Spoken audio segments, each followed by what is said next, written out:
అందుకని ఒకవేళ మీరు ఈ ఇంటి పైన పోర్షన్ వేయలేదనుకోండి, వేయకపోయినా ఈ బజారుపోటు తగులుతున్నటువంటి ఇంటికి గనక ఈ ఇల్లు వచ్చి టచ్ అయినా కూడా ఈ వీధి పోటు ఈ ఇంటికి కూడా తగులుతుంది.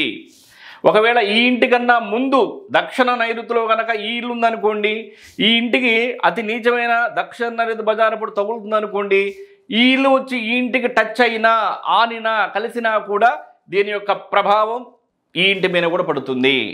రోడ్లు బజారుపోటుని ఆపలేవు. అలాగే బజారుపోటు తగులుతున్నటువంటి ఇంటికి కానీ, వాస్తు దోషం ఉన్నటువంటి ఇంటికి కానీ, వాస్తు దోషం లేనటువంటి ఇల్లు టచ్ అయినా కూడా దోషం ఉన్నటువంటి ఇంటిలో ఎఫెక్ట్ ఏదైతే ఉందో ఆ ఇంటికి కూడా రావడానికి ఎక్కువ అవకాశం ఉంది.